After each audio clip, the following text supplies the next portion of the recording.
Hello everyone, welcome to back Ved nursing classes. आज हम इस वीडियो में बात करने वाले हैं साइकोलॉजी में आपका रीजनिंग एंड प्रॉब्लम सॉल्विंग की टॉपिक पे हम आज डिस्कस करने वाले हैं। इसमें हम आज कुछ कुछ पॉइंट पे बात करेंगे, जैसे आपके डेफिनेशंस हो गया, इसकी टाइप्स हो गए। इन पॉइंट पे हम आज डिस्कस करने वाले हैं। यदि आपको मेरी वीडियो सच में अच्छी लगे तो लाइक कीजिएगा डियर, शेयर कर दीजिएगा अपने फ्रेंड सर्कल में एंड एक कमेंट करना ना भूले, प्यारा सा कमेंट जरूर करें। जितनी भी साइकोलॉजी में ऑलमोस्ट टॉपिक थे जीएनएम फर्स्ट ईयर के लिए या फिर बीएससी नर्सिंग फर्स्ट सेमेस्टर के लिए, ये सभी टॉपिक ऑलमोस्ट टॉपिक अपलोड कर दी गई हैं। कुछ कुछ इसमें बचे हुए रेस्ट जो आप कमेंट बॉक्स में कमेंट कर सकते हैं। यदि आपको किसी भी तरह की क्वेरी हो या फिर किसी भी तरह की पीडीएफ या फिर किसी भी तरह के एग्जाम से रिलेटेड क्वेश्चंस, जो भी प्रॉब्लम है डियर, आप कमेंट बॉक्स में बेहिचक कमेंट कर सकते हैं, आपको रिप्लाई दी जाएंगी। एंड मेरे व्हाट्सएप नंबर पे दिया हुआ है, व्हाट्सएप नंबर पे भी डायरेक्ट एसएमएस आप कर सकते हैं। तो आइए हम स्टार्ट करते हैं देर ना करते हुए। फर्स्ट में हम बात करेंगे रीजनिंग। रीजनिंग में हमारा क्या है कि इसकी इंट्रोडक्शन क्या है हमारा, it is one of the method of finding solution to a problem.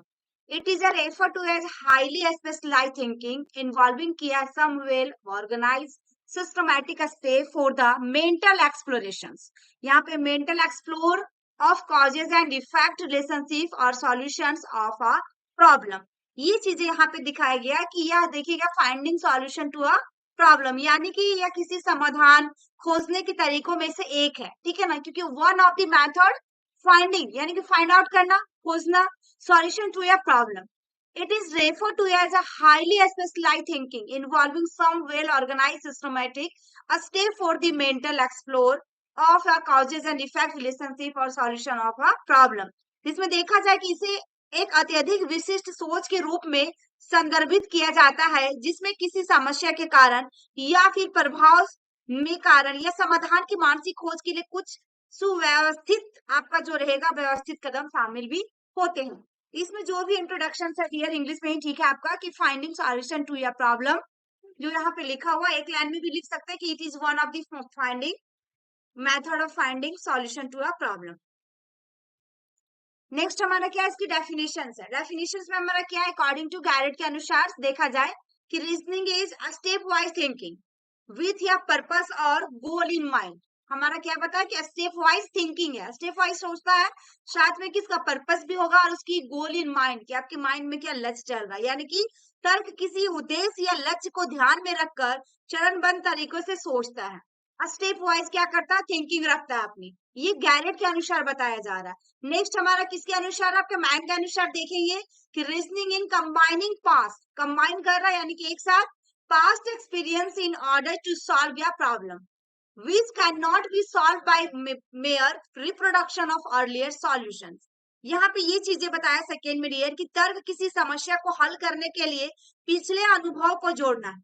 यहाँ पे वही दिया है कि कंबाइन करेगा किसको, past experience in order to solve या प्रॉब्लम। उसको क्या करेगा, पास्ट एक्सपीरियंस के साथ में जोड़ेगा जो हमारे पहले हुआ है और सॉल्व करेगा प्रॉब्लम को। Which can not be solve, अधिक सॉल्व नहीं होता है तो mayor reproduction of earlier solutions, यानी कि जिसे केवल पहले के समाधानों के पुनर्रूपदान से हल नहीं किया जा सकता है।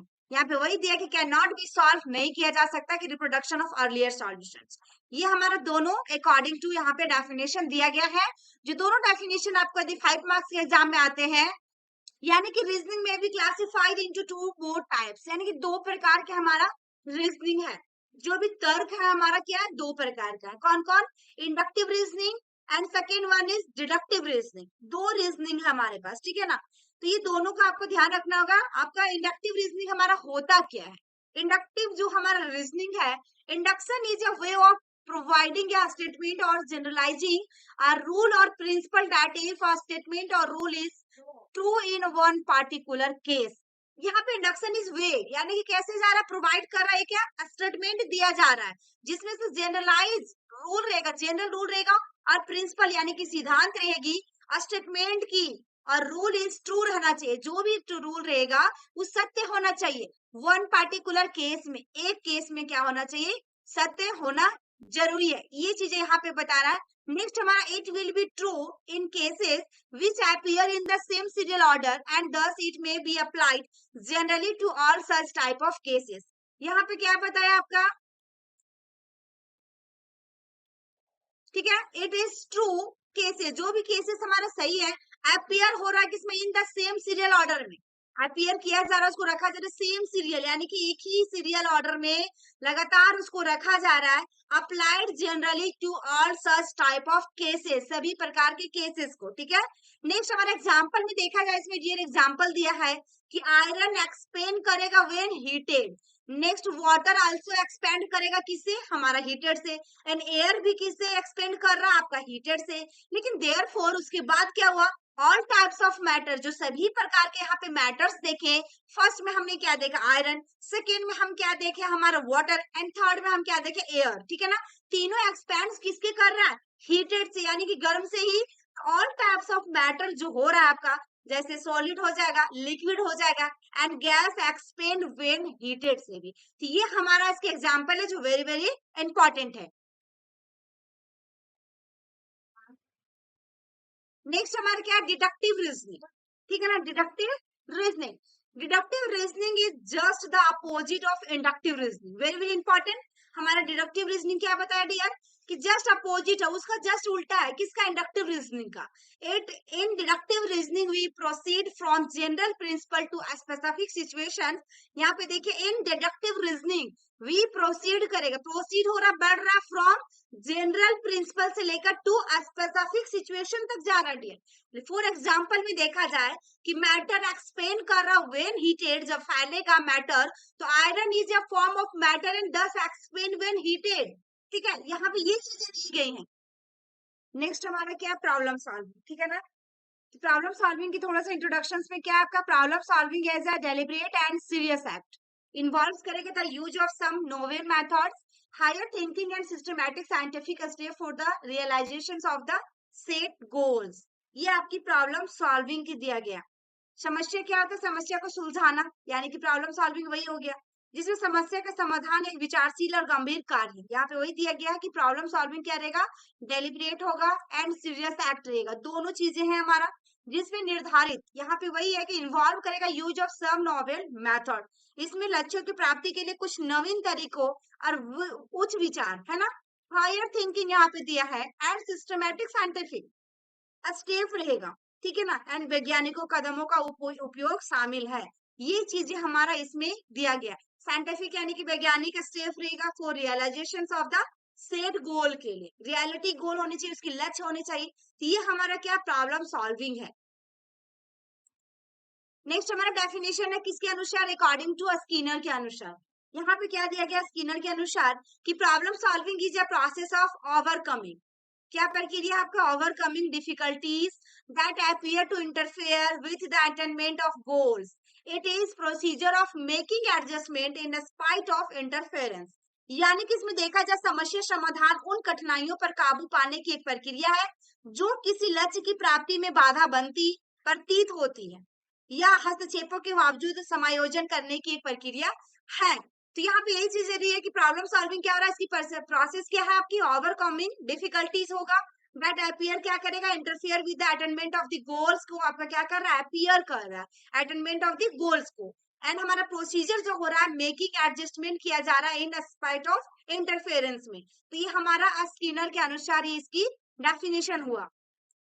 हमारा नेक्स्ट में scientific method of problem solving, हमारा scientific method of problem solving, ये साइंटिफिक मेथड दिया, यानी कि समस्या की जो समाधान होगी वैज्ञानिक विधि से होगी। कौन कौन से है इसका, प्रॉब्लम अवेयरनेस है, प्रॉब्लम अंडरस्टैंडिंग है, कलेक्शन ऑफ रिलेवेंट इंफॉर्मेशन है, फॉर्मुलेशन ऑफ हाइपोथेसिस और hunts for possible solution. Next हमारा 5 पॉइंट में क्या, selection of a proper solution. 6 में हमारा verification of the concluded solution और हाइपोथेसिस। ये 6 पॉइंट है कौन सा, scientific method of problem solving का।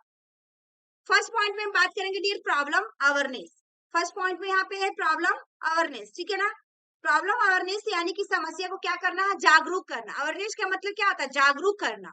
The first step in problem solving, ये हमारा पहला स्टेप है किसका, प्रॉब्लम सॉल्विंग का। ठीक है, नेक्स्ट हमारा behaviour of an individual concern है हिज अवेयरनेस ऑफ डिफिकल्टी और प्रॉब्लम दैट नीड्स या सॉल्यूशंस। यहाँ पे देखा जाए नीड्स का मतलब जरूरत, सॉल्यूशन मतलब हमें क्या करना, उसको समाधान करना। यानी किसी व्यक्ति की समस्या समाधान व्यवहार में पहला कदम उस कठिनाई या समस्या के बारे में उसकी जागरूकता से संबंधित है। जिसके समाधान की आवश्यकता है, नीड्स या सॉल्यूशंस, उसकी क्या समाधान की इसमें जरूरत होती है डियर। जो भी प्रॉब्लम आ रही है, जो भी समस्या है, उसकी समाधान करने की इसमें आवश्यकता है, नीड है। ठीक है, ये पॉइंट में फर्स्ट पॉइंट में। नेक्स्ट हमारा क्या, अंडरस्टैंडिंग, यानी कि समझना होगा। जो भी प्रॉब्लम आ रही है उसे क्या करना है, समझना है। तो इसमें क्या, डिफिकल्टी और प्रॉब्लम एक्सपीरियंस, इसमें एक्सपीरियंस की बात क्या है, individual should be properly identify bye careful analysis.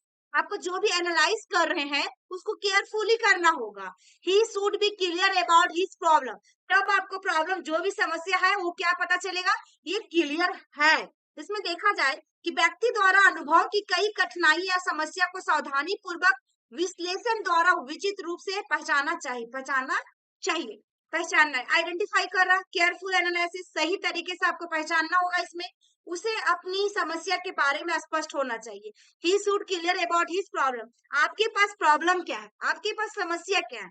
आप कहीं भी जाते हैं, जस्ट लाइक समझ लीजिए कि हम जा रहे हैं डॉक्टर पास, आपने सही से प्रॉब्लम नहीं बताएंगे उनको, अपने बारे में सिम्टम्स नहीं बताएंगे, तो ट्रीटमेंट भी तो अलग चलेगा। ये चीजें यहाँ पे क्या बता रही है कि आपका he should be clear about his problem, जो भी प्रॉब्लम है सही तरीके से होना चाहिए, साफ सुथरा क्लियर होना चाहिए। ठीक है, नेक्स्ट हमारा बात करेंगे कलेक्शन ऑफ रिलेवेंट इंफॉर्मेशन। अब हमारा रिलेवेंट इंफॉर्मेशन यानी कि जानकारी देना होगा। ठीक है ना, तो कलेक्शन ऑफ रिलेवेंट इंफॉर्मेशन यानी कि प्रासंगिक जानकारी का संग्रह। इन दिस स्टेप, जो ये स्टेप जो आपका है, the individual is required to collect all relevant information. सभी चीजों को क्या करना है, देखिए हम क्या करेंगे, कभी भी हॉस्पिटल में अपने डाटा कलेक्ट कर लेते हैं, हिस्ट्री लेते हैं पेशेंट की, तो वही चीज यहाँ पे समझिए कि यहाँ पे required to collect all relevant information about the problem through all possible sources. Through all possible sources यानी कि जितने भी स्रोत हैं, पॉसिबल से रहना आपको सही तरीके, यानी कि पॉसिबिलिटी है, सभी पॉसिबिलिटी से हमें क्या करना है, सभी रिलेवेंट को इंफॉर्मेशन को कलेक्ट कर लेना डियर। ही मे कंसल्ट एक्सपीरियंस पर्सन, आपको किससे कंसल्ट करना होगा, किससे मिलना होगा, जिसके पास एक्सपीरियंस है, अनुभव है। रीड द अवेलेबल लिटरेचर, देखिए, एंड आपका revive his old experience and think of possible solution and put in all relevant effort when avoiding the scope of his knowledge concern कर रहा problem in hand। नेक्स्ट में formulation of hypothesis और हंस for possible solutions. इसमें देखा जाए, इसमें ये चीजें बता रही है आपका कि संभावित जो भी समाधानों के लिए परिकल्पना या अनुमान तैयार करना। ठीक है ना, परिकल्पना करना या फिर अनुमान तैयार करना इसके अंदर में है। In this light of the collected relevant information and nature of his problem, one may then engage in some serious cognitive activities to think of the various possibilities or solution. One as a result, they may start with a few possible solution for his problem. यहाँ पे ये चीजें बताएगा dear कि जो भी एकत्रित आपका यहाँ पे एकत्रित है ना, in light of the collected relevant, जो भी रिलेवेंट रहेंगे एक पास एकत्रित किया जाएगा, उसकी जानकारी और समस्या की प्रकृति के लिए परामर्श करेंगे। व्यक्ति किसी समाधान के लिए विभिन्न संभावना के बारे में सोचने के लिए भी कुछ गंभीर संज्ञानात्मक, है ना, सीरियस यहाँ पे कॉग्निटिव एक्टिविटीज दिया है। इसमें क्या होता है कि गंभीर संज्ञानात्मक गतिविधियां, उसमें क्या करेगा, सोचेगा, उसकी समस्या के कुछ संभावनाओं में शुरुआत करें। तो ये चीज यहाँ पे दिया गया है कि आपको क्या करना है, a few possible solution for his problem। Next में हमारा सिलेक्शन ऑफ प्रॉपर सॉल्यूशंस, यानी इसमें क्या है, हमारा पता ही चल रहा है कि सही तरीके से कि प्रॉपर सॉल्यूशन होना चाहिए, सही तरीके से समाधान होना चाहिए। In this step all possible solution, सभी जितने भी हो सकते हैं समस्या का समाधान कर सकते हैं आप। Thought of the previous step, किससे चलना, आपको पहले के स्टेप जो है previous are closely analyse and evaluated, उसको क्या करना है, एनालाइज करके इवैल्यूएट करेंगे, उसको क्लोज कर देना यानी कि बंद कर देना है। ठीक है, ये चीजें हमारा इसमें दिया गया है। देखा जाए इसमें कि इस स्टेप में जो दिया है कि पिछले स्टेप में सोचे गए सभी संभावित समाधानों का बारीकी से विश्लेषण करना और मूल्यांकन करना, दोनों चीजें आपको प्रीवियस स्टेप यानी कि पहले का एनालाइज करना होगा और आपको इवैल्यूएट करना होगा, ये इसमें है। नेक्स्ट हमारा क्या, वेरिफिकेशन करना of the concluded solution of hypothesis. यहाँ पे क्या किया जा रहा है, निष्कर्षित समाधान या परिकल्पना का सत्यापन करना। solution or hypothesis. So the solution arrived or conclusion drawn must be further verified by applying it in the solution of various similar problem. क्या हो रहा है यहाँ पे? किसका समाधान किया जा रहा है डियर? की वेरियस सिमिलर प्रॉब्लम, उसकी सॉल्यूशन किया जा रहा है. सिमिलर का मतलब एक जैसा जो प्रॉब्लम हो रहा है उसको समाधान करना है. Only if the derived solution helps in the solution of this problem the same may be applied. इसमें क्या करेंगे हम? सेम चीजों को इसमें लागू करेंगे. जैसे कि हमारा देखे जाए केवल यदि व्यक्ति जो समाधान इन समस्याओं के समाधान में मदद करता है तो इसे लागू किया जा सकता है. वही चीज यहाँ पे वेरिफिकेशन में दिया गया है. यहाँ पे हम कुछ बात करेंगे जैसे कि आपको क्या दिया कि जॉन ब्रेंसफोर्ड एंड वेरी देखिए स्ट्रेन 1984 में इन्होंने जो एडवोकेट का यानी कि वकालत किए थे 5 स्टेप दिया था. किनके लिए? बेसिकली हमारा टास्क ऑफ प्रॉब्लम सॉल्विंग के लिए. क्वेश्चन में आ सकते हैं 1 मार्क्स में ऑब्जेक्टिव टाइप क्वेश्चन में कि हमारा 5 स्टेप जो प्रॉब्लम सॉल्विंग के लिए दिए थे किनके द्वारा दिया गया था. तो आपका जॉन ब्रेंसफोर्ड एंड वेरी स्ट्रेन और कब दिया गया था? तो 1984 में. ठीक है. Refer to this step as ideal thinking and arrange them in following order. कौन सा थिंकिंग है? Ideal thinking. ठीक है ना. आइडियल की फुल फॉर्म यहाँ पे दिया गया डियर कि I4 क्या हो रहा है? Identifying the problem. D4 क्या हो रहा है? Defining and representing the problem. And E4 explore किया जा रहा है स्ट्रेटेजीज को. एंड A4 क्या हो रहा है? Acting on the strategies. And L4 क्या हो रहा है? Looking back and evaluating the effort of one activities. ये 5 आइडियल थिंकिंग है जो इनके द्वारा ये 5 स्टेप दी गई थी. तो ये थी हमारी आज की class dear. Thank you for watching my video. फिर मिलते हैं नेक्स्ट वीडियो में.